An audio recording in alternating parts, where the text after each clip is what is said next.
Hey everybody, welcome to a Shadowlands news stream. I was actually going to create a video and release it today or tomorrow, and then Blizzard dropped a big dev update post, and I figured, hey, I want to talk about this. It's a huge news. It'd be kind of stupid for me to not get on and talk about this and kind of give my opinion and everything. You know, seems like a YouTube opportunity missed if I didn't get on and talk about it. So I'm going to combine the two. We're going to talk about this new development update called The Road to Shadowlands.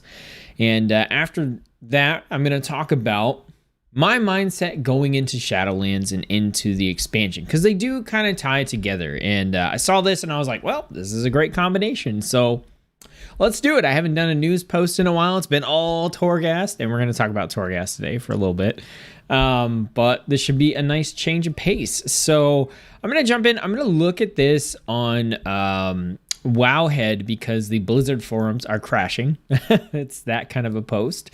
So we'll jump in and see what's going on here. So if we pop on over to the good old desktop here, we've got the Shadowlands development update from Ian Hazzikostas. Now, I am going to read through a good portion of this and comment on it as I go. This is on the front page of Wowhead right now. If you want to check it out, I'm sure it'll be hot news, so you can do that. And we've got a number of things in here. We've got the introduction of a second branch of a beta patch, which is kind of interesting. Info on alt leveling, Torghast progression, covenants, PvP itemization, and sockets. Okay, so a lot of these things are super, super important to me. So, you know, I was really excited to see this. And we're going to hit the ones first off, I want to say overall, great news for almost every single one of these topics. Mixed news for the big one, the big Shadowlands one. So the one where we got some kind of mixed news is going to be the covenants. And we're going to talk about that one last. I want to jump in and kind of get these two down here out of the way. The PvP itemization and sockets. Those are kind of the least relevant and exciting for me, but I do want to touch on them for those of you who are into this stuff. So the PvP itemization, the basic summary of what we've got here is that there's been a lot of constructive feedback about the range of gear that's available on PvP vendors. So first off, PvP vendors being in Shadowlands, good thing, right? You get to pick the gear that you want, purchase it with badges or honor or whatever currency they have going on there. So that's obviously nice. But the feedback that they've gotten has been that, hey, the range of gear selections on these PvP vendors is not great. And this sentence right here is one that I think, while this is stuck into PvP, is super important. It says, while WoW is an interconnected ecosystem of different content and systems, and we feel that the very strongest characters should be the ones who participate and excel in a wide range of activities. Okay, that's really what I want to highlight there. Each individual progression path should offer the majority of tools required for success in that path.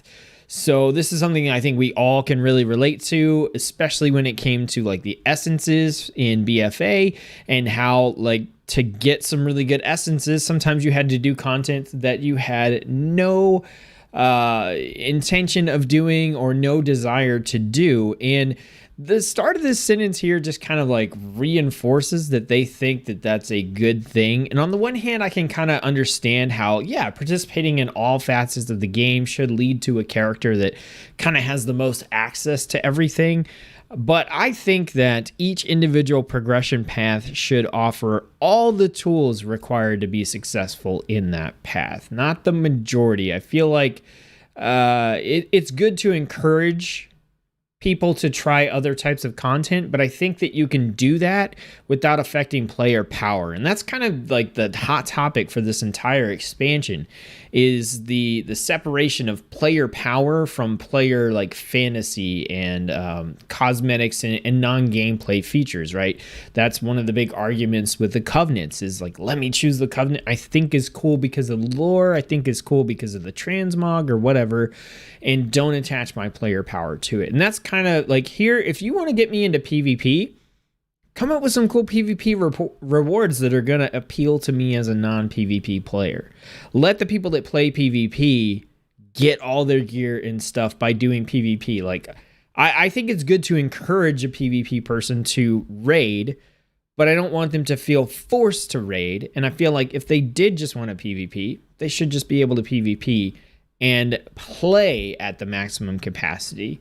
There's a lot of times where they release these super cool looking gladiator mounts in PvP, and while I haven't really gone for them in the past, every time I see one, I'm like, oh, that looks really cool. I don't know if I want a PvP, but that mount looks really cool, so I might. And that's exactly the kind of stuff that I think is good for motivating people to play other types of content within the game.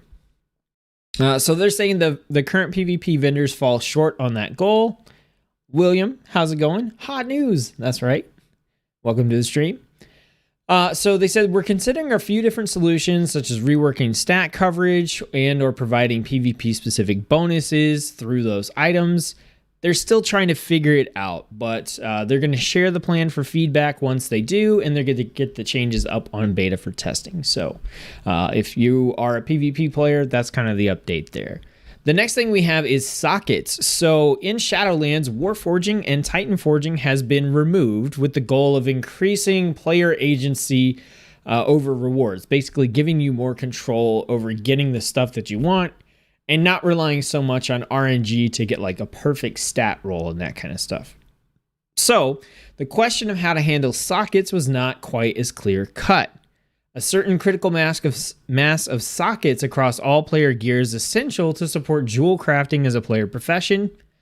True, although I feel like they could do more utility stuff with jewel crafting as opposed to straight stat stuff. I think, like, honestly, when I was leveling and you can socket in increased XP jewel slots, that's pretty cool. I think they could do, like, I think a lot of the profession stuff, if it had more utility and wasn't so much about stats, it would actually, like, be more popular, more interesting. Like, I could see jewel sockets that, you know, give you stuff like movement speed increases, or, you know, +5 to your herbalism, or, you know, something like that. Like, they tie into that as opposed to direct just player stats and power. I don't know if that's something that the jewel crafters want. Personally, I've been very just bored with WoW professions for multiple expansions now, and have very little interest in them in their current state. But I am always a proponent for trying to find ways to expand your options within the game that don't come down to just pure stats, and I think professions is a good way to do that. One of the things they had 1 or 2 expansions ago, I think it was in Legion, was a food buff that you could get, and if you killed something, it would give you a speed buff for a few seconds, and that was like great for legacy raiding, because you would kill some stuff, you'd get a speed boost, and you'd keep on going, you'd kill some more stuff, and it was like this weird buff that, you know, didn't really like boost your power all that crazy. It just gave you the speed buff, but it found this niche with legacy raid farmers where it was like, man, if you're going to go do this, you should have this food. And I thought that was just something really cool. But it says, in recent expansions, the chance for any endgame item to upgrade to a socketed version gave players of all playstyles the opportunity to interact with the jewel crafting trade skill. At the same time, sockets unquestionably constitute power and can be every bit as impactful as warforging, unless you do something like what I just said.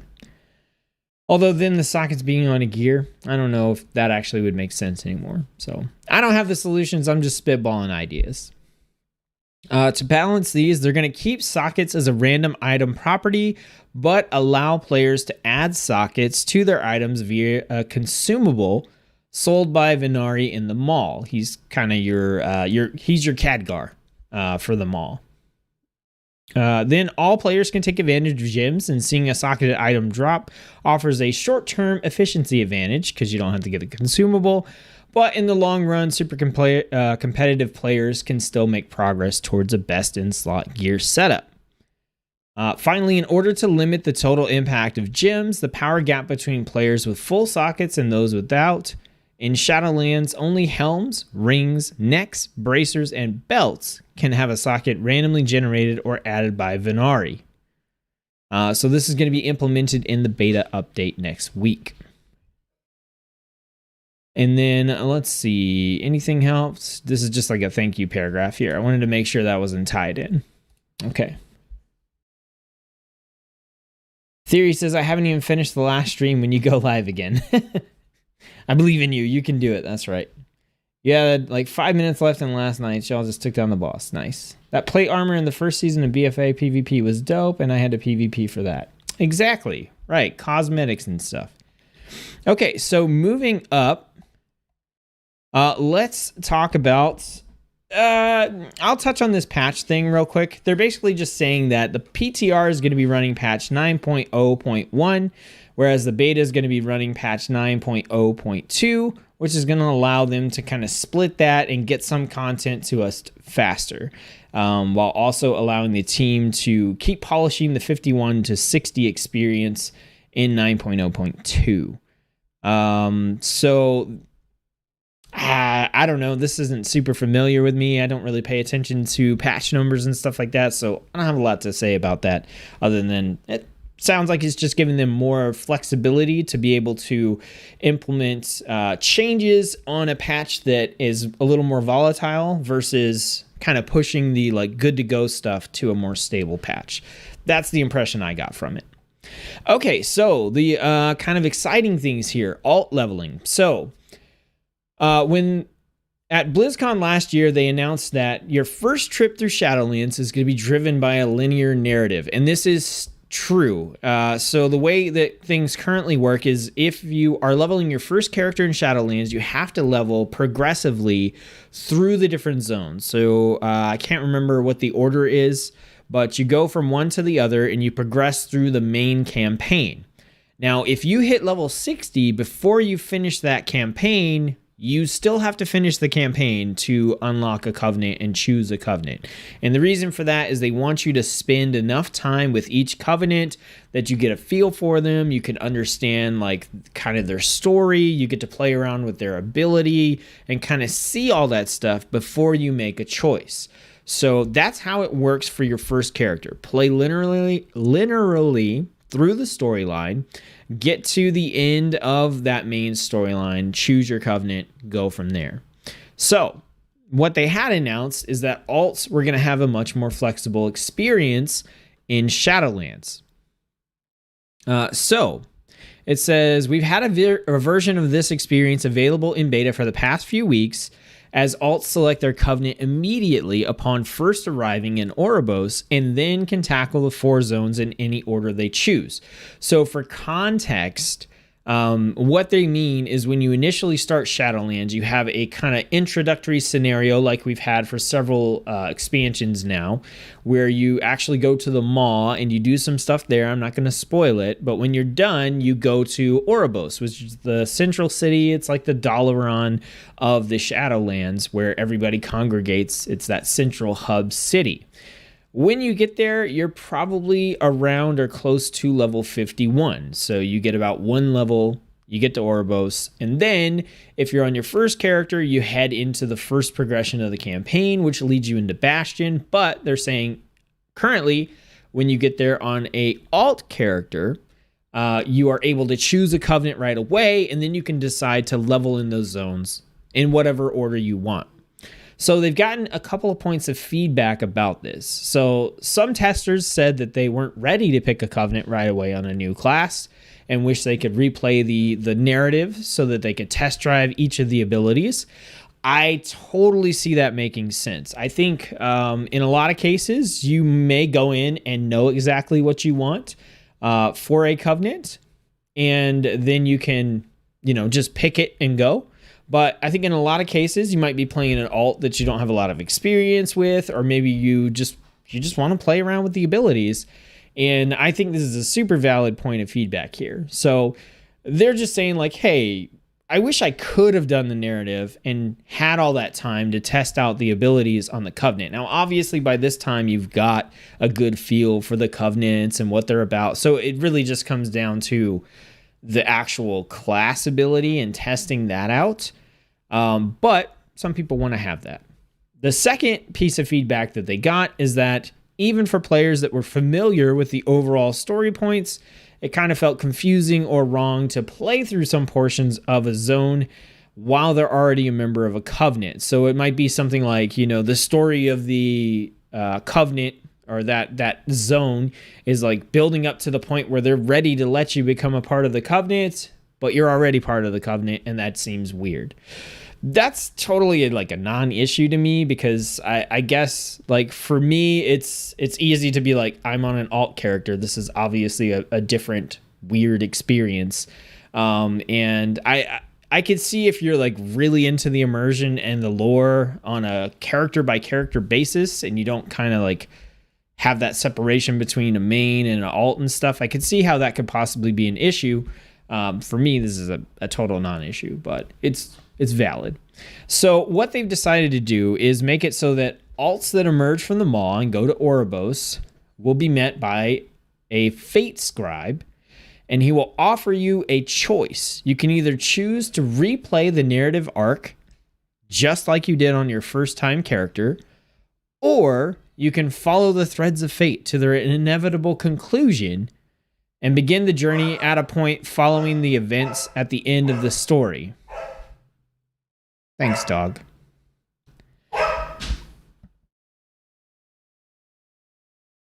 Okay.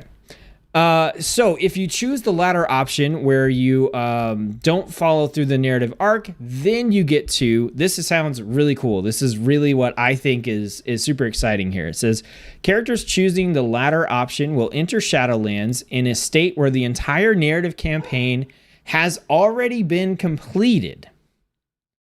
So that's huge, right? Just that alone is huge. Imagine if you played through BFA, like the whole war campaign and everything, and to me that was kind of a slog in some cases, especially doing it on the 3rd and the 4th and the 5th and the 6th character.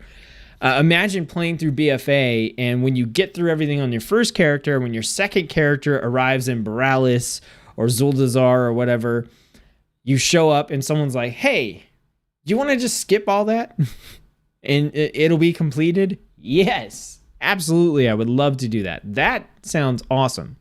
So then on top of that, it says there are new bonus objectives available in locations. So first off, okay, I'm not a huge fan of bonus objectives. They feel incredibly grindy, but I think I would rather do that than replay through an entire story campaign again. Especially considering like the covenant storylines don't happen until you choose a covenant, right? Everything leading up to the covenant choice is the same for every character. So there are new bonus objectives available in locations that were previously central to the campaign. So maybe, you know, there's a quest hub or something, and that's where you would normally do those campaign quests, but instead there's going to be bonus objectives and stuff there that you can do.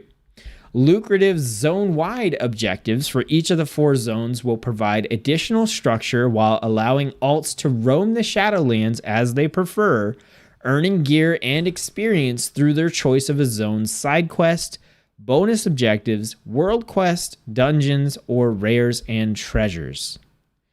Holy crap. That sounds so good. It sounds so good. As someone who plays every single class, every single expansion, and levels them all up, I'm like mind blown that they're doing something like this. This seems so awesome because it's not just that they're kind of doing a mix of linear campaign, which I think is cool the first time through, with the kind of like free roaming leveling stuff that they've done in Legion and BFA, but they're taking it a step further and they're saying on your alt characters, you don't have to do the main story. And we've added in all this other stuff that you can use to level up those alts. You can just roam around the Shadowlands and kind of do whatever you want. Like if you want to go to Maldraxxus today, do it. You want to go to Bastion? Do it. You want to go to Ardenweald? Do it. Just roam wherever you want. Do bonus objectives. Do side quests, world quests, dungeons, rares. We don't care. Just do whatever you want and earn XP and get to max level. And you'll have chosen your covenant at that point, and you'll be earning renown and all that kind of stuff so that when you do hit max level, you're like already hitting the ground running with your covenant. That's super awesome. That is so cool. This, I'm seriously looking forward to checking this out. This sounds absolutely fantastic for anyone that plays multiple alt characters, or even just one, I'm guessing. So it says, our goal with this alt experience remains offering more flexibility than ever on repeat playthroughs, while also allowing alts to begin making progress towards their end game goals, earning anima for their Covenant's reservoir, and catching up on renown so that they can hit the ground running when they reach 60. We look forward to hearing feedback on how the new experience feels. Now, obviously, there might need to be some tuning done with like the rate you earn XP or the amount of world quests or bonus objectives and stuff that are out there. So like tuning is definitely going to make this feel like good or bad. But I think as a whole, the concept itself sounds awesome. I'm super pumped about that. Next, we got Torghast progression. If you can't tell by the last 1,700 live streams that I've done, I'm super pumped about Torghast. Just did a full like 18 floor run with Aggie yesterday. If you want to check out that stream, you definitely can. And had a blast. Absolutely loved it. Super pumped about Torghast. And we've got a couple of comments here, just short ones, but they're important. So it says, a number of players in the past couple of months on beta have raised concerns about what seemed like an excessively long introductory quest line for Torghast. Absolutely true. I think right now you have to play like 3 or 4 different Torghast runs just to level 6 every time. So it's like you're in, then you're out, then you're in, then you're out, you're in, you're out. You don't really get to build up a bunch of Covenant powers. If you get like kind of boring ones in the first couple floors, the run might not be all that fun. And it is kind of a slog when you just want to go play Torghast. So they said at their worst, this could feel like 5 or 6 successive tutorials. That's right. It's 6 because you have to do 1 run per Torghast wing that you can go into, basically. And that is absolutely true. When I first did this, I was like, man, if I have to do this on every single character, it is going to drive me insane. But luckily, once you do the quest on a first character, you unlock Torghast for the rest of your characters. Currently, that's the way it works. So you don't actually have to do all the tutorials to start playing Torghast. I think you may still need to do the tutorials as part of the Covenant quest line and stuff. I'm not sure if they're changing that, as far as alts go, but you can at least just go start doing stuff in Torghast without these quests after you've done them on your main character currently. So they said they're restructuring the way Torghast is unlocked such that players gain full access to the main wings of the tower after completing a single introductory run that also grants access to the Rune Carver. I don't know. I really don't know if that matters, but we're gonna keep going here. The remaining quests to locate and rescue some people will be incorporated into a longer quest line that spans the 6 main Torghast cell blocks, rewards legendary crafting materials, and eventually unlocks the Twisting Corridors section at its conclusion. Now, the Twisting Corridors is the essentially endless style mode where you can go way beyond 6 floors, and it's the one that I'm the most interested in playing. It's the one I've been showcasing on almost every single Torghast stream that I've done, and that's what I'm really excited about. So it sounds like I'm not going to be able to jump into Twisting Corridors right off the bat as soon as I hit level 60, which is kind of disappointing, but yeah, I don't know. I'll just deal with it.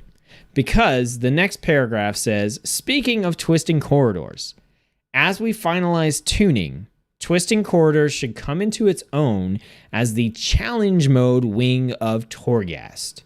Okay, that's already sounding good to me, because one of my big concerns for Shadowlands up until this point has been that Blizzard really needs to get the tuning right for people who want to play Torghast over and over and over again, or in their endless mode.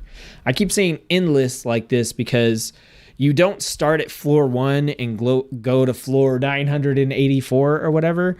I think currently the floors are capped up to about, I want to say 64. or so. And the way it works is you can play through 18 floors and then it kicks you out and you have to start a new run at floor 19 or whatever. And then you can keep progressing up in that way. There's breakpoints every 6 floors. It's, I don't want to get into all the details here, but it's not endless, but it is really long. And enough floors that I think it will get significantly more challenging the higher you get in the tower. So having them state that the twisting corridor should come into its own as the challenge mode, for me is like, yes. Okay, that's exactly what I want, because those main wings that, people are going to run for their legendary crafting materials, and then if they're not into Torghast, they're just going to do 1 or 2 of those a week and then leave and go raid or whatever they want to do. Those aren't that interesting to me. I'll probably do the same thing. I'll run them from my legendary crafting materials or whatever weeklies or dailies or quests I have to do, and then I'm going to twisting corridors where I'm going to challenge mode it out and do that. So it says it offers 18 floor runs at a higher difficulty than the rest of Torghast with cosmetic rewards for clearing certain thresholds. I'm so excited about this. I can't even it's hard to put it into words because this is the first time. I love cosmetics, right? I'm not so concerned with clearing a mythic raid or something like that, but I really like collecting transmogs and pets and all that kind of good stuff. And this is the first time where I feel like the exact content I'm going to play hardcore is the one that's also tied into cosmetic rewards, because that's almost never the case. So I'm super excited about this. All the unlocking stuff, I'll have to test it out on a character and see how it pans out, because I'm not sure if gaining access to the rest of Torghast wings after completing a single introductory run matters, other than the fact that you can play them in a non-tutorial format, because there's still, there's still 6 floor runs and then you're done. So maybe it's just that you can pick which one you want to run to get your legendary crafting materials and stuff like that. That's all I can. This seems like such a small inconvenience or small quality of life change that it's really just hard for me to comprehend why it matters. So I'll just have to check it out on the beta and see. Okay, so we're going to get into the big stuff, the Covenant stuff here. And this is the fun one. Okay. So, I don't even know where to start with this. Hopefully, if you've been watching my channel or you've been paying attention to Shadowlands or WoW, then you know the situation with Covenants. Currently in Shadowlands, you play through the quest, you get to the end game, there's 4 different Covenants, which are kind of like mini factions, and your character has to pick one. And when you pick one, you get access to that Covenant's storyline. There's special systems in their zone. There's special little bonus mini game. There special mounts, pets, armor transmogs. You get access to their signature Covenant ability, and you also get access to a class-specific Covenant ability as well. So it's a big, huge choice. And there's a lot of stuff tied into it. And the argument over the past couple of months has been that people who want to play the game seriously at the highest levels are not going to be able to choose the Covenant that they want, because one Covenant ability will just straight up be the best ability for their class, for their specialization in the type of content that they want to play. And on top of that, if they want to play more than one type of content or more than one specialization, it just gets even worse in those situations.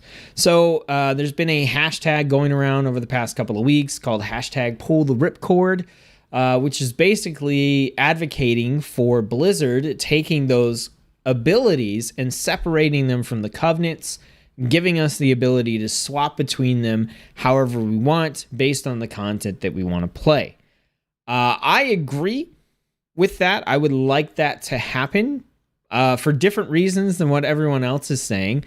My reason is simply sometimes the Covenant that I think fits my character the best or has the coolest transmog has an ability that I just don't think is fun at all. And I'd like to at least be able to pick a fun ability with a cool Covenant. Like whether that ability is the best ability for my class or whatever, I don't really care as much. I just want to have fun when I push the button.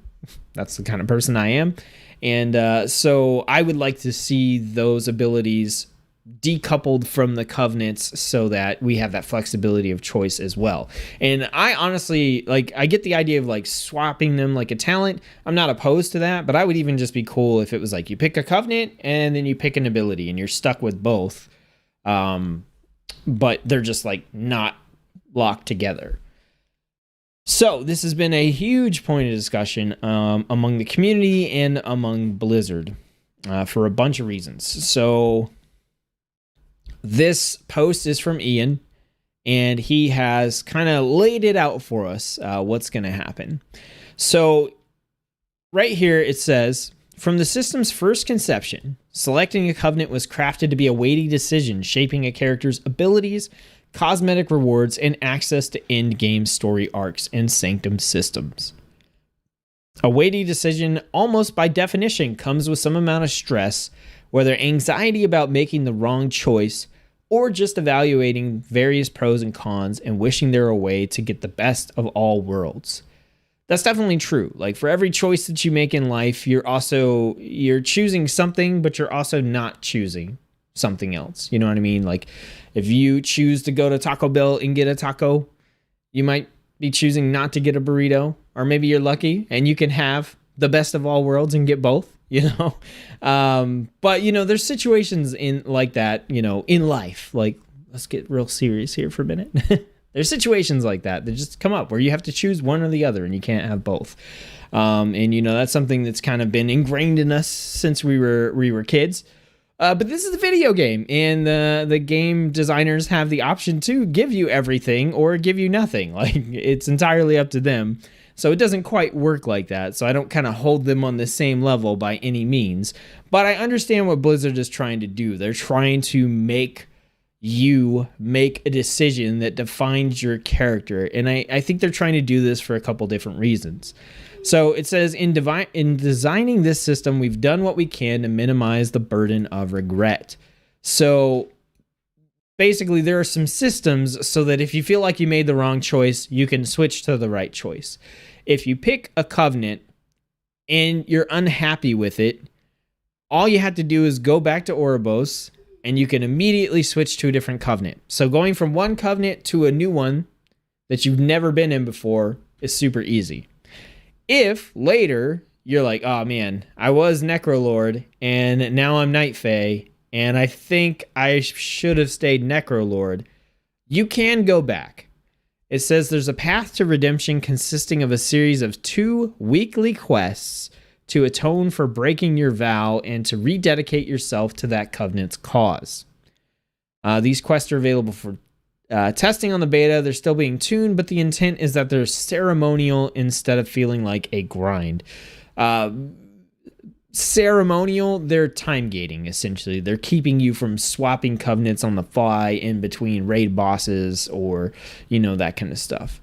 So there's an avenue there if you feel like your covenant choice was not the right one, or you changed away and you want to go back. You want to hit undo.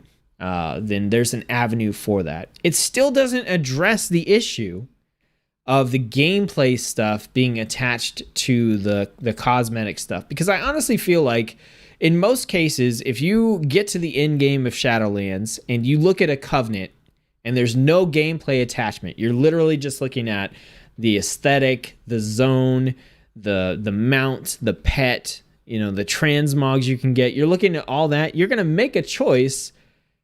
And I highly doubt in most situations that if that's all you have to consider, you know, 2 weeks down the road, you're going to go, man, I really should have chosen this other covenant, right? Because there's, you kind of upfront know what you're getting, you know what I mean? Like, the only thing I could see kind of coming into play there is if the mini game that the covenant has ended up being something that you really hated doing, then maybe you might want to, you know, shift away. But as soon as you apply that like player power aspect to it, that's where I think they say they've tried to minimize the burden of regret. I think that's where like 99% of the burden of regret comes from is, hey, I think Necrolords look cool. I want to pick Necrolord, but this Kyrian ability is literally 6 times better for raiding on an unholy DK than this Necrolord one is. So if I pick Necrolord, I'm really just gimping myself in the content that I want to do. So they've said they've also taken steps to ensure that when a player switches covenants, as well as one who reaches max level later on in an expansion, never feels permanently behind as a result. So they're just talking about catch-up mechanics and stuff that they are trying to implement there. And they once again mentioned the fact that you're going to be able to earn renown via weekly quests to gather anima across the Shadowlands and rescue souls from the Maw. If you've missed any of those quests, you'll find that you can earn renown directly through a range of activities such as dungeons, world quest, and PvP until you're fully caught up. This is going to be active on the beta in the next couple of weeks. So, in short, a player who regrets their covenant choice and who wants to change their mind should be able to do so straightforwardly at any point during the expansion and will be able to reach a state with no long-term drawbacks or disadvantages compared to someone who has been in that covenant all along. That all sounds well and good, and also, in my opinion, doesn't address the core issue for me with the covenants, which is that the lore and the role-playing stuff being attached to the gameplay, it doesn't do anything about that, right? Because if that Necrolord ability ends up being better than the Kyrian one, I could switch over to Necrolord, but if I really wanted to be Kyrian because of the cosmetics, then it's still going to feel like a bad choice either way, right? It's a choice that you can make. I think it's a choice that you can live with. And I think if you feel that strongly about the Kyrian cosmetics, then you probably just stay Kyrian. And I don't know. It depends on how hardcore you play the game, I think. So here's the other thing. We've also heard from many players who, rather than being worried about regretting their choice, right, which they've obviously addressed, everything in those paragraphs, I think it covers it. If you pick Necrolord and you're like, oh man, should have gone Venthyr, you're taken care of, right? If that's your main concern. Players would prefer not to choose at all. They've advocated that we offer a way to switch among the various active abilities offered by covenants without friction. But these systems are thoroughly intertwined. Covenant abilities are often modified by covenant-specific conduits. There's only like 3 of them for most classes right now. There's not a whole lot of them. So I think it'd be pretty easy to drop those conduits and just say, hey, this is the price that you pay in order to be able to choose the ability that you want. So to me, that's kind of a weak excuse. Soul binds. I think in most cases, the soul binds actually affect the covenant signature ability, not the class ability. So once again, you could still have the soulbind stuff going there if when you choose a covenant, you get their signature ability, but you're allowed to choose from the class abilities that are available. So let's say I go Venthyr, I've got the Door of Shadows teleport that literally everyone who goes Venthyr has. I believe most of the time those soulbinds affect Door of Shadows. They don't affect the class ability that I get for being a part of the covenant. So I think that right there is also kind of a little bit of a like weak reason. It says most of these soul binds in turn are unlocked through covenant specific narrative campaigns. Once again, the campaign doesn't have to change in order for you to make it so that we can swap class abilities. It just doesn't. If you're choosing the covenant for the narrative, for the transmogs and stuff, then you're in. Like that's what you wanted. And if you don't like that, then everything you talked about in the previous paragraphs allows you to switch away. Granting access to one of these without the others would lead to an incomplete or confusing result. I think it's not that hard to fix. In short, pulling that thread or cord from the hashtag pull the ripcord, as it were, would unravel the entire fabric of the system. Even so, we could embrace the work required to rebuild the covenant system along those lines if we agreed that it would be an improvement. So they are saying they could do the work if they thought it would be a good thing. But ultimately, we do not share that view. So this, I think, is the one time so far during the Shadowlands beta where I feel like Blizzard is probably getting it wrong. So First off, let me be clear. I'm not whining about their decision to stick to their guns. If they go with this, I'm an adult. I can make the choice between what covenant I want to pick. I can choose to pick the one that has the ability that maximizes my gameplay. I can choose to pick the one with the best cosmetics. I can get lucky and have one that does both. You know, I can decide which of the choices I have to make is the most important and make that decision. I already have been doing that on my characters. I've been going, chances are Blizzard isn't going to change this. So if they don't, ultimately, what am I going to do? Am I going to pick Kyrian on my monk because I think it's the most interesting ability, even though I hate the Kyrian leather transmog? Or am I going to go pick, you know, Vinthier on my monk because the transmog's pretty sick and the ability's just okay? Like, which one weighs heavier in my mind? Which one's more important? The gameplay button that I push or the transmog that I have and the story and everything? I can make that decision. I think this is the one place Blizzard is getting it wrong, because if I have to make that decision, it just feels bad. It doesn't feel like a meaningful choice. It feels like a meaningful decision that I was forced to make. You know what I mean? As instead of it being like, you know, I'm walking in to get dessert and they're like, hey, here's a brownie, here's ice cream, here's cookies, here's candy. They're all great. Which one do you want? It's like, oh, well, I want this one or whatever. It's more like someone's coming in and saying, you know what? Here's a pile of garbage, a pile of poop, and here's a pile of, you know, dirt. And we've sprinkled, you know, chocolate sauce and, you know, we put sprinkles on top of all of them. So which one do you want? It's like, well, okay, yeah, I'm still making a choice, and there might be a little bit of good stuff in there, but there's still also this core thing about it that just it doesn't feel great, right? Yeah, I'm still making the choice, but it doesn't feel like a good choice. You know what I mean? It doesn't feel like, yes, I made this choice, and I am, you know, a Kyrian rogue because I love this ability and I love the transmog or whatever. So I don't know. I think some of the arguments here are weak, but I think Blizzard is valid in saying that they don't share the view. I do think that maybe in patch 9.1 or 2 or 3, they're going to roll back on this and realize, like, hey, we should have done this. This is the closest thing to the Azerite armor situation that I've seen in Shadowlands so far, of Blizzard sticking to their guns to something that, from what I've seen, 90% of the player base just wants them to change. So we'll see how it pans out. I know that ultimately it doesn't affect me personally too much because I'm not going to be mythic raiding. I'm not worried about pushing the highest possible mythic key that I can. I've been thinking for a long time, like, what are a couple of phrases that I can just kind of throw out there to represent me and my channel? And one of them is like, whatever's fun, that's my meta, right? Like not whatever's performing the best, whatever is simming the best, whatever I'm having fun with, that's what I consider to be my meta. Prot Warrior, I don't care how good it is at, you know, mythic rating or, you know, a mythic plus 15 or whatever. Like, if I'm having fun playing the class and I can play the stuff that I want to play up to a decent point or whatever, then I'm okay. And so ultimately, whether, you know, the Necrolord Prot ability sims better than the Vinthier one by 5% or 8%, it doesn't matter to me in the long run.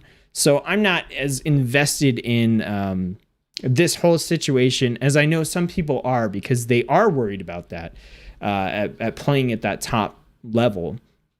But that being said, I still think this is one of those areas where they're just not making the best decision. Let's see. Don't worry, they'll change it in 9.3. I mean, that's what I'm thinking. You know, we're going to hit 9.0 and they're going to see this and they're going to realize, like, and then everyone's going to get their hand on it and realize, you know, that's the thing. It's not a just purely negative choice. It's a choice, but I feel there's always this like subconscious, like, okay, I guess I made this choice. You know, like there's there's something holding it back from just being a purely awesome decision that you make. Can I have the chocolate sauce, but please keep it in the bottle? Right? Right. Why are they so stubborn? I don't know. I feel like they need to pick. They feel a need to be right about something. I honestly don't know. So continuing on, it says before starting an arena match, engaging a raid boss, or entering a dungeon, a character in Shadowlands can change their specialization, talents, legendary item, equipment, the active soulbind you have, and the chosen path within that soulbind. When it comes to customizing your loadout, the set of tools you're going to take to a given encounter, WoW offers more options than ever before, and you can almost entirely reshape your character on the fly to suit the moment. But none of those choices, other than perhaps your specialization, really defines your character. They aren't who you are, but whatever you happen to be doing in any given moment. I hear that, Blizzard. I hear that. I feel that. You're right. I think you're absolutely right. You know, being able to do all that stuff on the fly, it being so flexible definitely means that at the end of the day, like, you're a demonology warlock, you're a survival hunter. You know what I mean? That's kind of the definition of what you are. You're not the AoE survival hunter or the single target survival hunter, because you can swap all that on the fly. I get it. I understand where you're coming from. I definitely do. It said, rather than add yet another layer to that decision matrix, we're trying something different. We want to let players more meaningfully decide their character's identity and set themselves apart from other players who play the same class. That identity entails a blend of aesthetic preference, narrative experience, and mechanical strengths and weaknesses. From the earliest design sketches of the system, the goal was to answer, what do you play in Shadowlands? Are you a Kyrian Paladin or a Venthyr Paladin, rather than just a Paladin? And given the central role of combat and power progression in World of Warcraft as a whole, achieving that goal for most players requires that there be a player power implication in your Covenant choice. I really don't know if that's the case. I mean, look at how many people choose to play a Blood Elf Paladin, or a Troll Paladin, or a Tauren Paladin. Like, race, sure, there are some racials in there, but the impact of racials in most situations is super, super, super, super low. So people are making a meaningful choice that means something to them just by choosing the race that they want to play.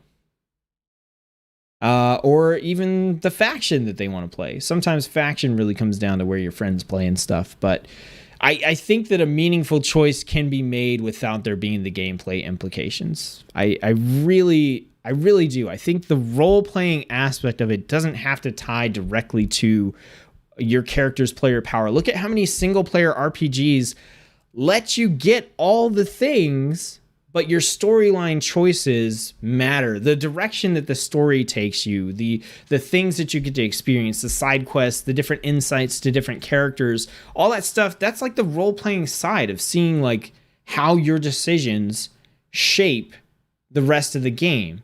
But along the way, most of those games still let you play however you want.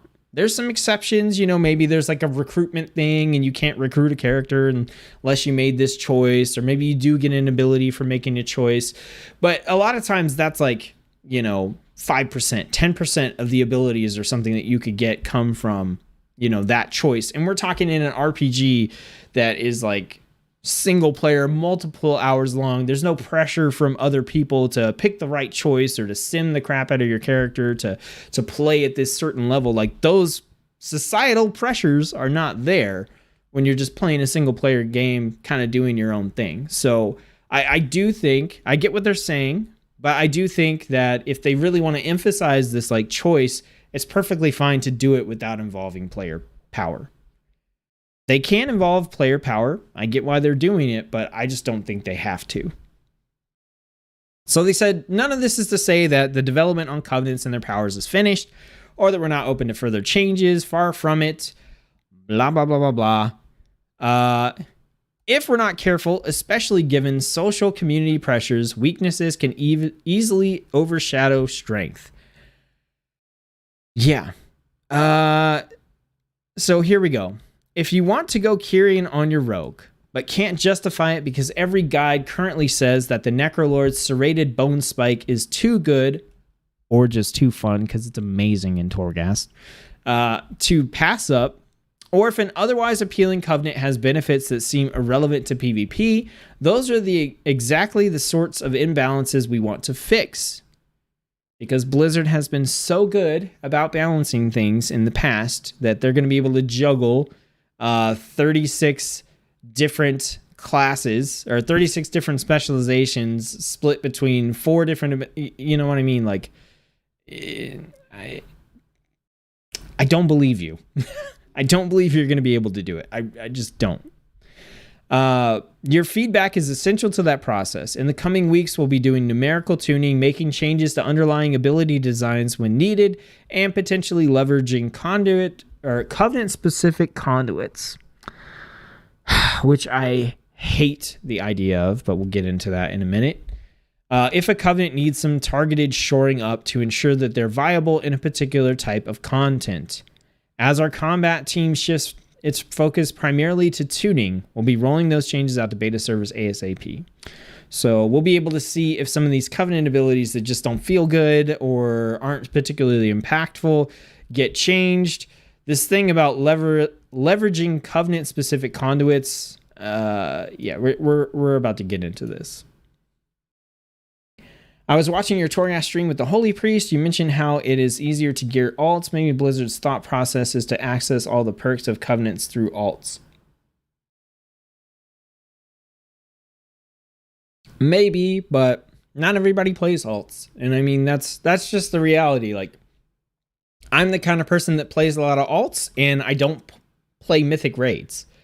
Whereas someone else might be the person who has one main character and plays the crap out of mythic raids and never makes an alt character. There's so many different players. You know, that's just not going to be no matter what they do, it's not going to suit everyone. That's definitely for sure. Them saying they can't pull the ripcord because everything is interconnected reminds me of George Lucas not being able to do anything about the story in Phantom Menace because it's interconnected. Oh, nice. So I listed in the description, I said they touched on the major things that are being discussed, right? Torghast, alt leveling, covenants, PvP, sockets. All these are kind of like big hot topic items. The one thing they didn't talk about, which I think is fundamentally probably the worst thing about Shadowlands at the moment, and possibly I think the biggest... It's definitely, in my opinion, the biggest problem. If they stick to their guns with this covenant thing and they don't change anything, which it sounds like that's what they're going to do, at least for a patch or two. If they stick to that, this is definitely the biggest problem. Even if they don't, I don't know. Like, well, if they change it up, this is definitely the biggest problem. If they don't, this is still a huge problem. And that's conduits. They didn't talk about the conduit situation at all. The Soulbind conduit calculator. So in case you guys missed the one stream that I talked about this on in depth, here's the situation. When you join a covenant, you get access to 3 different Soulbinds. Soulbinds are basically mini talent trees that are tied to 3 different characters for your covenant. So I already know that I'm going to go Venthyr on my warrior, so let's take a look at these. We've got Nadja the Mistblade, we've got Theotar the Mad Duke, and General Draven. So each one of these has a little tree that you can go down. And within this tree, you can pick some abilities that are specific to this character. So you can see here this Agent of Chaos is here on Nadja. It's not anywhere on these 2. This is a specific one to her.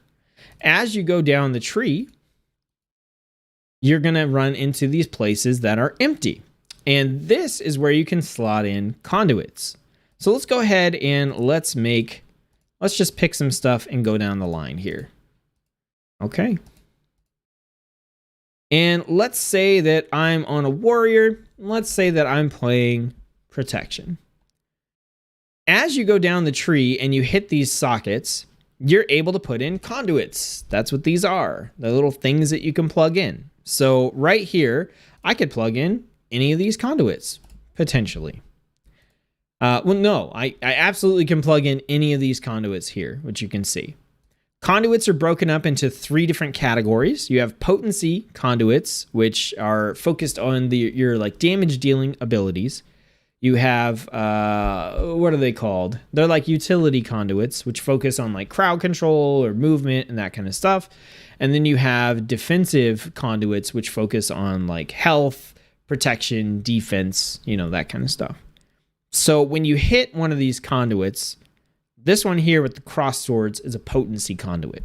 So I have options as a warrior to slot in any of these potency conduits. Now, what you're seeing pop out over to the side is ranks. So the way conduits work, quick summary, if you pick up Ashen Juggernaut, you might pick it up at item level 100. Once you do, it's unlocked. You never have to pick it up again. But you can pick it up again at a higher item level where it'll have better effects. And if you do, then it overwrites the previous one and you always have access to the higher one. So if I am questing and I pick up rank 1 Ashen Juggernaut, it says execute increases the critical strike chance of execute by 3% for 8 seconds, stacking up to 6 times. Okay? Maybe I'm doing a world quest or a dungeon and I pick up rank 8. Now it says execute increases the critical strike of execute by 3% for 8 seconds, stacking up to 13 times. So we went from 6 times to 13 times. And you can see like it's the same exact thing, but something about it has changed and gotten better as I got a higher rank. Okay?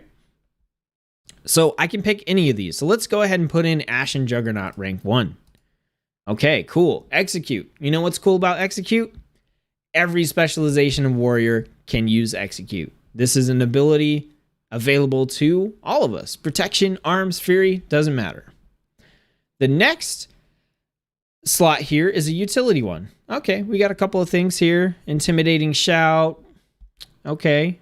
We've got inspiring presence. We've got safeguard. Cool. Whatever. We'll slot one in. Good to go. Let's get down here to this next potency conduit.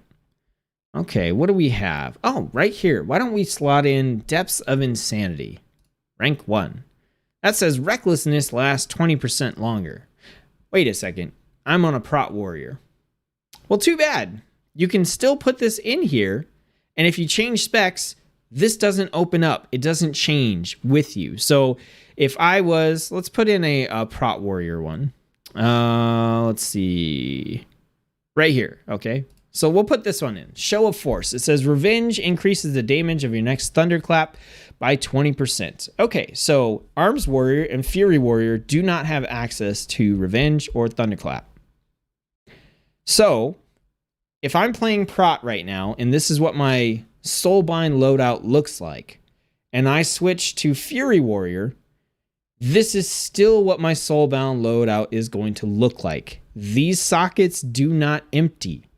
They stay with what is in them. So now when I'm playing Fury and using this Soulbind, I have this conduit in here that literally does nothing for my specialization.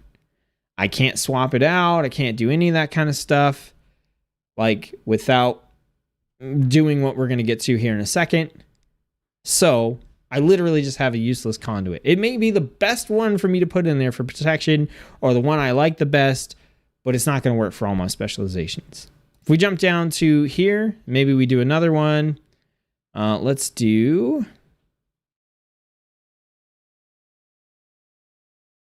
whatever. We'll put in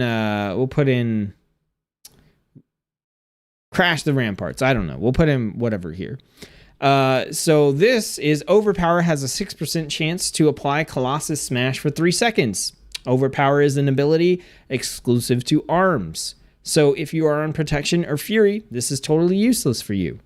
Now, you can reset these. You can go click and get it all back. But you can only do this 1 time per week currently. 1 time per week per Soulbind. So if I wanted to tank as protection on Tuesdays and Wednesdays, because those were my raid nights. I could set this up as protection, and then let's say that Thursday and Friday, was Mythic Plus, so I was still going to tank, but I needed different soul binds. I could reset it and do that, and then if, Saturday, Sunday, I PvP'd, I'm out of luck. Literally no way to reset these after you reset them once per week. Now, what Blizzard has said is, just make Naja is, she's going to be the Fury Soulbind. Theatar is going to be the Arms Soulbind. And then General Draven's going to be the Prot Soulbind. Duh. Then if you want to play Prot, you don't have to reset the conduit. You just pick General Draven. That's your Soulbind that's active. Easy. No. That's not how this works. It sounds okay in that context. It doesn't sound awful, but what if you're playing a rogue or a mage or a warlock where literally all three of your specializations are damage dealing specializations? One of these is probably going to be the best one for dealing damage, regardless of how neat or interesting the other ones are. If you're that kind of person that's I just want to pump out the most damage, one of these is going to be the best. So it's okay, assassination rogue, boom. I'm going to play subtlety on this one and outlaw on this one. But I would really like to play all three on here. This is a huge problem. The main problem that I see is that, one, you're stuck in a weekly reset, which seems really dumb. But when you combine that with the fact that changing your specializations does not give you the opportunity to plug in the conduits that you want, that is compounded even further. The other issue that I find is there's no good way for you to test conduits. Because if you put, let's say that I just got Ashen Juggernaut and I want to test it out and see how it is. If I put it in here and I don't like it, I have to use my one weekly reset to get rid of it.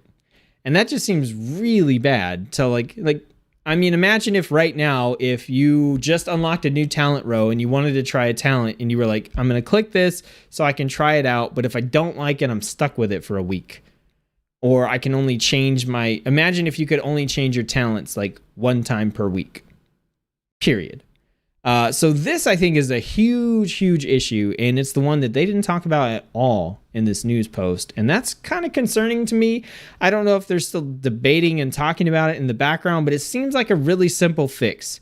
Either let us reset as many times as we want, or at a minimum, make it so that if I'm Prot and I have this totally filled out and I've picked, everything on Prot, right, and filled in these covenants, these conduits and all that kind of good stuff.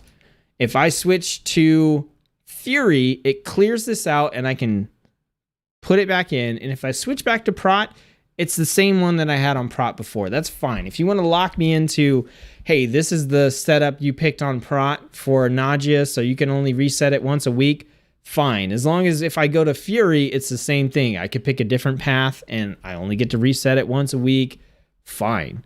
At least make it so that the specializations give you the option to kind of choose a different path and put in different conduits along the way. That's my rant as far as all this news stuff goes. Like I said, overall, I think actually really, really positive in general.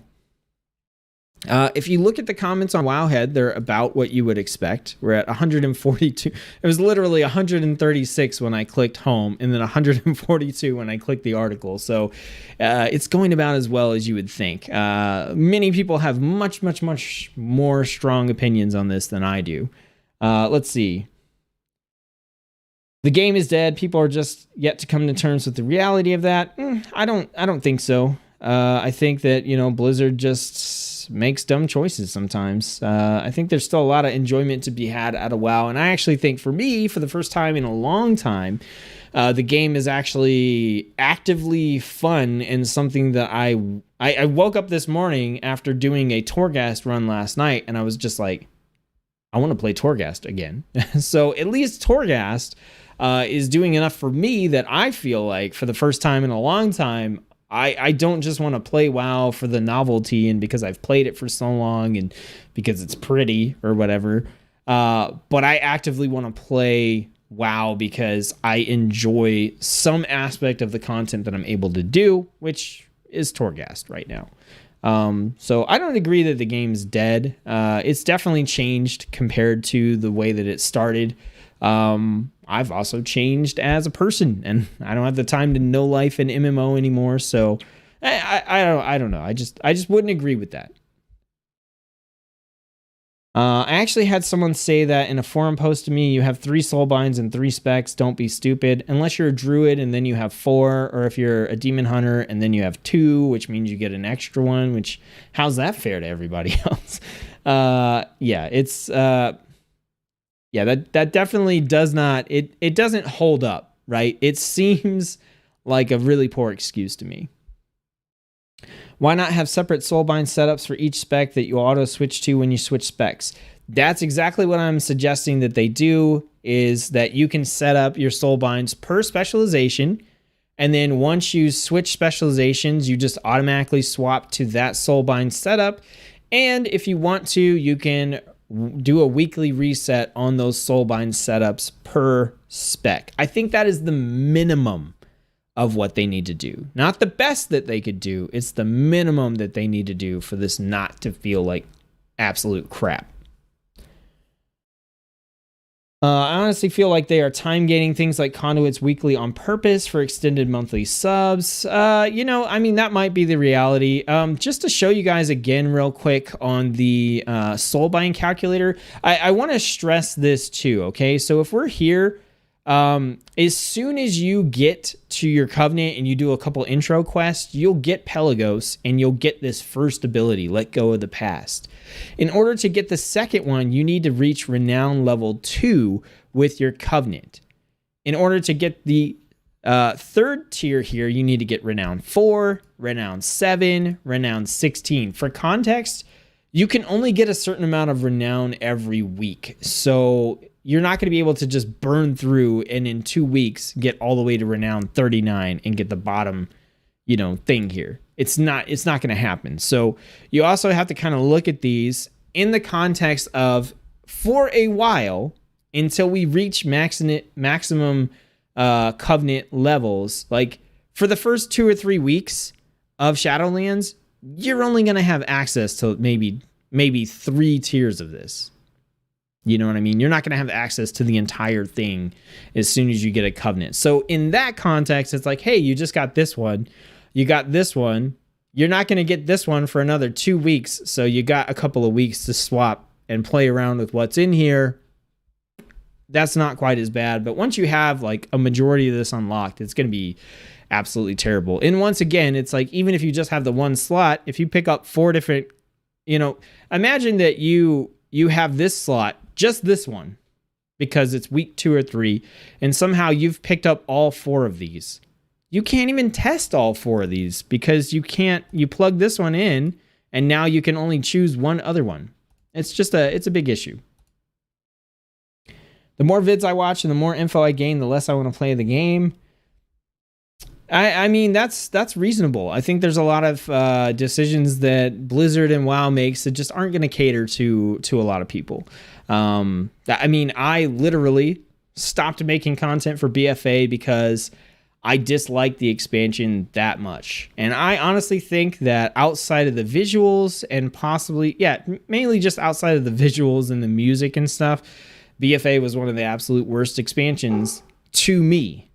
So I'm right there with you in the sense that I'm not someone who just thinks like, oh yeah, Blizzard just poops gold and everything they make is great. But I do think that, you should be able to like look at those things and evaluate whether or not they're fun for you, whether or not you're going to enjoy them. And in my particular case, I'm looking at Shadowlands, I'm looking at Torghast, and I'm like, I know I'm going to enjoy this. I'm having so much fun. Everything's headed in the right direction. So I'm really excited about Shadowlands for that reason. But if you're someone who doesn't care about Torghast or isn't really into it, or there's an area that you really care about, there's totally a possibility that Blizzard is just completely screwing up in that area. And for that reason, Shadowlands is not looking great for you. And I can empathize with that. I definitely can. I think I'm going to pull my own ripcord by getting to max level, doing Torghast for a week, then unsubbing and having a pint at the Winchester until this all blows over. Join my guild and do Torghast with me. I saw you say bobbins. Bobbins doesn't mean anything to me anymore, Andy. Okay, so with all that stuff in mind, and I've kind of said some of this before, what I wanted to talk about was my mindset going into Shadowlands, because I want to make it clear what my expectations are for Shadowlands, the type of content that I'm going to be making, the stuff that I'm going to be focused on, because I've got a little bit more of an audience now, and I know a lot of people have been coming to the channel in this sort of transition period between BFA and Shadowlands, and I just kind of want to like set some expectations, you know, and kind of let you guys know what I'm thinking. So first off, like, I played WoW hardcore in vanilla, BFA, a little bit in Wrath of the Lich King, and then a little bit at the end of Pandaria into Warlords of Draenor. That's when I was like, I played hardcore, I raided, I PvP'd, I did all that kind of stuff. Cataclysm, I really just leveled alts because I'd played, you know, all the vanilla experience, and I was like, what? I get to re-level again? I'm an altaholic and I get to play more stuff and do new quests and re-experience these. I was really hyped about Cataclysm when it came out. And I actually really did have a good time, but that's because I was leveling characters, not sitting at max level with all that stuff. And then in Legion, I mostly just got all my alts up to speed and was enjoying the whole like class fantasy, class halls and all that kind of stuff. And then BFA, I absolutely did not like. So I would consider myself something like a hardcore casual, right? I've been playing since vanilla. I keep up to date with the game. I try to stay as immersed in knowledge of everything that's going on as much as possible. I want to know every little thing about the game that I can. But at the end of the day, I'm playing WoW for fun, not because I feel like I have something to prove or not because I want to, you know, top the charts and the leaderboards and that kind of stuff. I play WoW because I have fun with it. And if I don't have fun with it, then I don't play WoW, which is why I stopped playing in BFA. Is because I just genuinely was not having fun. The only thing that was fun to me, and some of you guys are going to go, what? Was Island Expeditions. So if that would have been more of a thing, maybe I would have played. You guys can kind of see like where I'm going, right? Island Expeditions, you get on, it's random. You just kill a bunch of stuff and you get rewards. And like Torghast, you get on, it's random. You kill a bunch of stuff and you get rewards. I like that kind of loop. So if the game's not fun, I don't play it. If a class isn't fun, I don't play it. If a specialization isn't fun, I don't play it. If I love playing Prot Warrior, but Prot Warrior can't get past a Mythic Plus, I don't play past a Mythic Plus. Like, I'll play something else, or I'll just play Prot Warrior up to that point, or I'll stop playing WoW and play something else because I don't want to force myself to play something that I'm not having fun playing. So going into Shadowlands, like, that's my kind of thing, is that first off, what's fun for me is what's meta for me. So if you ask me, hey, what's going to be the best thing in Mythic Plus, or what's going to be this or that, or, you know, what's the meta tank? And I'm just going to tell you, I don't know. I don't care. I'm going to play what I have fun on. I'm going to play stuff to check things out. I'm going to play stuff to make introductory guides for people so they can at least get started and then figure out where they want to go from there. You know, that's the kind of content that I'm going to make. So just fun focused first. And that applies to the guilds that I'm creating for Shadowlands as well. If you are someone who is worried about not being able to get groups because you want to go Necrolord and their ability sucks for, you know, Frost Mage, join my guild because I don't care. We're going to do the best with what we have so that people can have the maximum amount of fun playing World of Warcraft and not have to worry about nitpicking over that like 5% increase. So going into Shadowlands, that's kind of my attitude. I want to have fun. And I have kind of like a good little story for this that I wanted to tell, which is about ESO, Elder Scrolls Online. Hopefully you guys know what that is. I'm assuming most of you do. That's a game that I'd been trying to get into since alpha. I got into the alpha and I was playing and played and played and played, and I could never get a class past like level 8. I just couldn't do it. I got bored. I hated it. I did not have fun. And I tried this. We're talking, I mean, I don't know how long it's been out, like 8 years, 9 years or something. and that I kept coming back to the game and kept trying to play.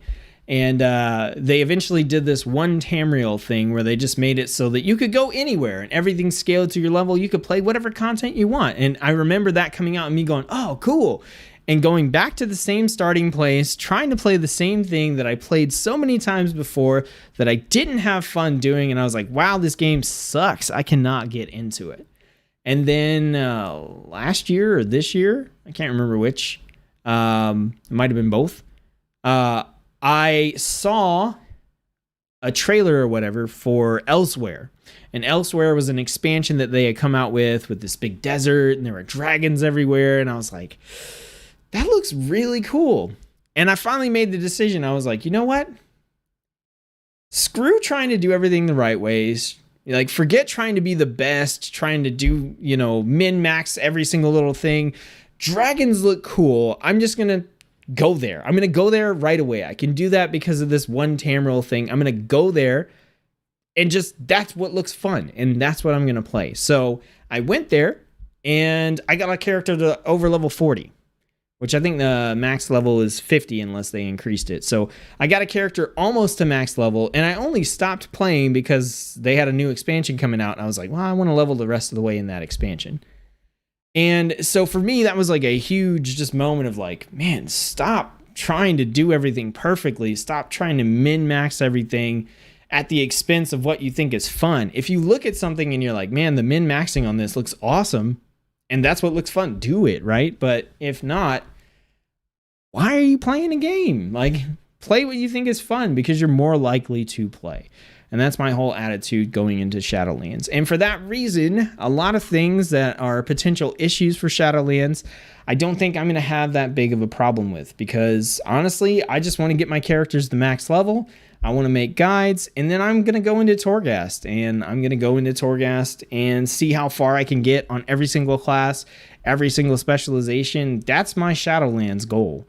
And if a new patch comes out and they add more stuff to Torghast, awesome. If it doesn't, maybe I won't be having as much fun. I've got some other little sub goals in there of trying to push mythics on the classes that I really, really enjoy outside of Torghast, and also just doing legacy content and that kind of stuff. But if you're looking at my content and you're looking at my live streams, my not necessarily my guides, because when I create my guides, I try to give you the best information that you can use as a jumping point to fun, min-maxing, playing a meta, that kind of stuff. Like, I'm not trying to dictate what you do when I make a guide. I'm just trying to give you the information to proceed however you want to. So in my guides, like, those are still going to be, what you've seen before.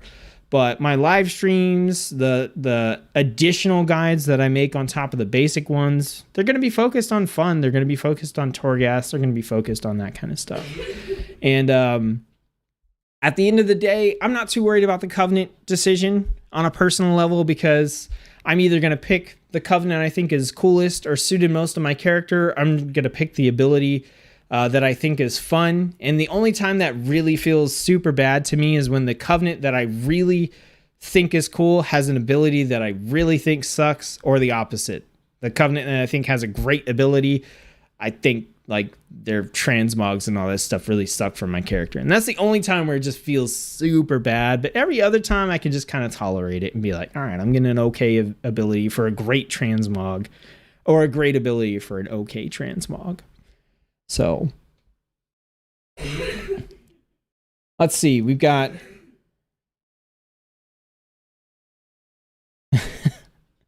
Andy's here. That's new. This could work if class skills were not blocked with specs to be more like classic. Yeah, that is true. And they've done a lot of unpruning, so a lot of abilities are back across all specializations. Like Whirlwind is available on all specializations for Warrior. Shield Slam is available for all specializations. But in a lot of those areas, I think like they missed the mark. And that's something that I actually want to kind of address and look at in a video. I'm going to be doing some like class overviews and stuff as I start to narrow down what my mains are going to be for Shadowlands, and hopefully kind of touch on some of that stuff in some structured videos as well. Torghast is looking so good. Can't wait to do guild runs. I am super pumped for it. That 2-person run we did yesterday was awesome. Solution: each covenant has a daily quest. You pick a main covenant and raise its reputation and trust points. You get full power abilities. The next day, you do a different covenant daily quest and unlock a reduced version of their abilities until the weekly reset comes in place, or until you get... I think that, honestly, that would just make balance even worse.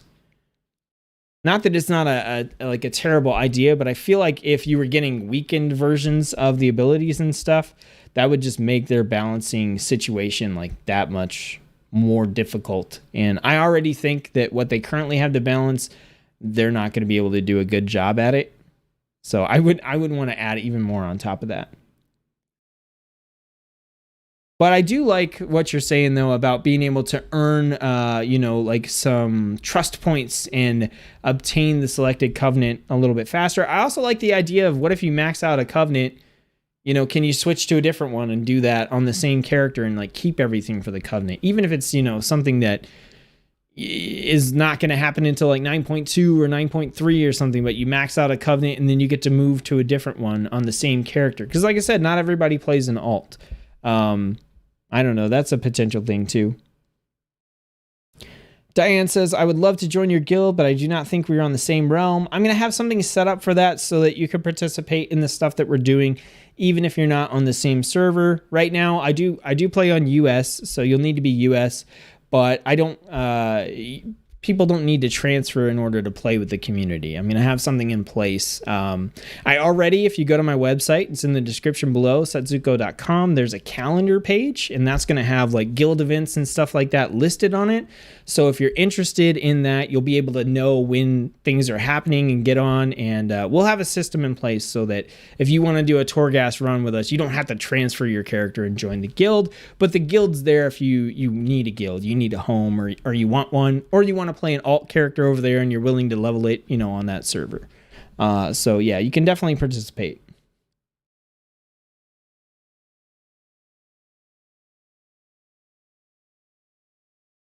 Andy says, love you, Set. Do I remember correctly that you were on Proudmoore? Yes, I'm on Proudmoore, Horde and Alliance side. In all reality, for those of you who are interested, I'm doing a main for every covenant, and I know 100% that I'm doing a Venthyr warrior main on the Horde side, and it's probably going to be the first character that I level. So if you're looking to like play with me in quest and stuff during launch and all that, go Horde. But I will be playing both factions throughout the expansion. That's just how I do things. I split. I got 12 characters, 6 are Horde, 6 are Alliance, and I just kind of... That way I always have something to play. So, if we need to queue up and do something with an Alliance group, I've got, the characters to do that, and vice versa. I'm on US, and if you're on Proudmoore, I have a hunter there. Yep, on Proudmoore. You guys can check out the guild finder. Just look for Tsetsuko Alliance or Tsetsuko Horde on Proudmoore, and you can look up the guild and send in an application. I try to jump on those every couple days and send out the invites for them. I would actually consider a transfer or leveling alt to participate. You're more than welcome to. We're not being very active until pre-patch hits, and depending on what is going on in pre-patch, we might even wait until Shadowlands. But it's a dead guild right now because we're all just kind of prepping for Shadowlands. But if you've seen me streaming Torghast, then you know I'm going to be super active come Shadowlands. Horde Silvermoon have one of everything already, but I'm fine with leveling a duplicate. Totally up to you. There's no requirements to join the guild or anything. Okay, so here at the end, I just want to like pitch. If there's anything you guys have questions about in the beta or about Shadowlands, if there's a topic that you're interested in my take on, my opinion on, feel free to put that into the chat. I'll open it up here at the end.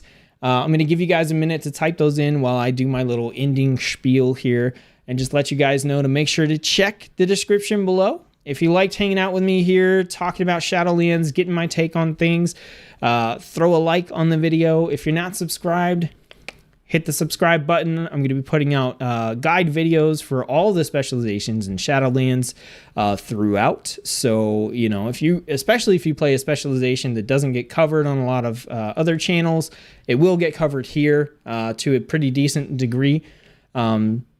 through gameplay and actual guides. So, if you're sitting out there as a survival hunter and you're like, man, nobody's making content for us, I'll make content for you. So you can hit that subscribe button for that kind of stuff. Also down in the link below, got a link to the Discord. You guys can join that if you want to. That's where we're talking all the time in Discord. And that's also where we're going to be organizing our guild events and that kind of stuff. There's also a link to my new website, which you can check out, which has information about the guilds. There's a guild link on there. Actually, I'm going to pull it up. You guys are going to see all my internet history. How dare you? So this is the website, but you can drop under here, and the guild information is actually on the guild's page. So you can check out the details, the server, what the name of the guild is. They're pretty boring, pretty to the point. Tsetzuko Horde, Tsetsuko Alliance.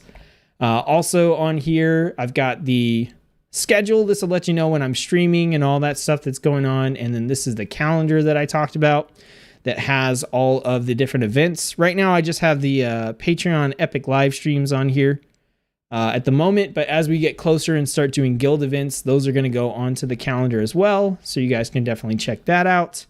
And then along with that, you can get more information about the Patreon perks that I have. If you go under the subscribe page, that has details about everything you get for being a Patreon, but also more importantly, if you check out the Epic live streams, this is like the premier Patreon benefit. I do these exclusive, unique live streams for patrons. This just started this month. We just did our first one last week. We got another one coming up this Friday, and you can find out more details about all the different types of streams that are done through that. So that's my spiel. You guys be sure to check that out. Give it a look. I'm going to be updating and adding more stuff to the website as time goes on, as just a better looking place to organize my content than the YouTube page. So feel free to check that out. All right. Well, it looks like we didn't have any questions coming through. This was a spontaneous live stream. Just because like I said, I already had a video planned where I was going to talk about my mindset. And after reading this news, I was just kind of like, yep. This seems to tie in pretty well. And that's mainly because most of what they're talking about here is stuff that I think ties directly into my mentality of playing what I think is fun and not being caught up in what is meta. And I'm not saying that's the right way to play. I'm not saying it's the only way to play. I'm not saying that I'm better because I play that way or anything. If you want to play that meta, I think you should be concerned about the Covenant stance that Blizzard has taken, and you're definitely not wrong for wanting to play that way. But me personally, I'm playing for fun. So the decisions and my stance, my opinion, are all going to come from that perspective of playing for fun. I think I just saw something on the homepage that we're going to do here.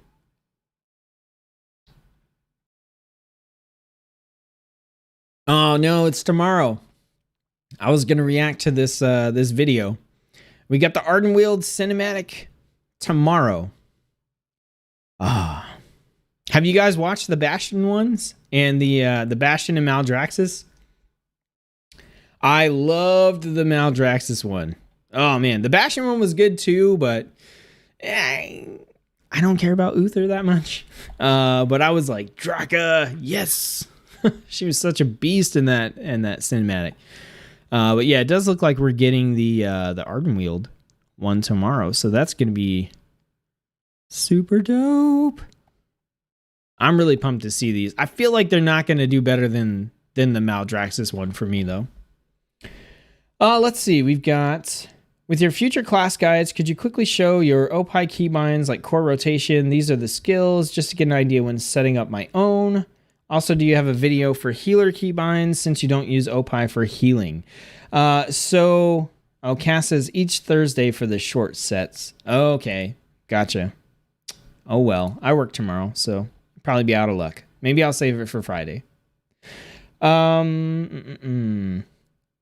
So OPI keybinds are going to be something a little bit different. I'm actually making a push during this expansion to talk more about the things that I use in order to help me game with the disabilities that I have, carpal tunnel and that kind of stuff.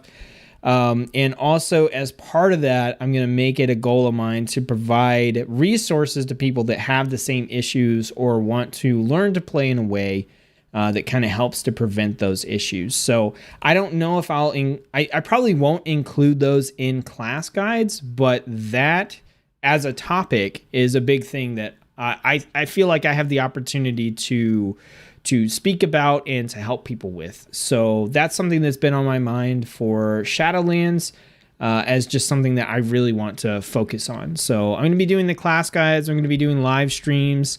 I'll be doing add-on guides and UI guides, just like I always have been. And on top of that, I specifically want to address, like, you know, playing World of Warcraft with carpal tunnel or nerve issues and using alternate, you know, devices like this trackball mouse or this crazy thing, or some of the add-ons like Opie or even what's it called? Console port, which lets you play with a controller.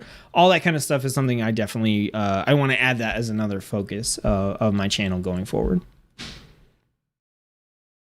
And as far as the healer stuff goes, I'm actually going to dig into healing a little bit more in Shadowlands, especially in Torghast. And I think as that process goes on, I'm going to figure out a good system for healing. But until I kind of have something good figured out, I don't have specific healer keybinds. But the nice thing about that is I have a wife who plays WoW and knows all about healing. She was a mythic raid healer in BFA. And I'm sure that she can help me put together like kind of just an overview video of like good add-ons and good things to do for healers. So that's something that I definitely want to put out as kind of a stopgap between having nothing and getting my own system figured out and doing videos on that. So, all right, everybody, that's going to do it. That's going to wrap it up. I didn't intend to be on here for an hour and a half, but I also kind of knew going in that I was going to have a lot to say about this stuff, and I'm very long-winded and verbose, so this is just how these news things turn out.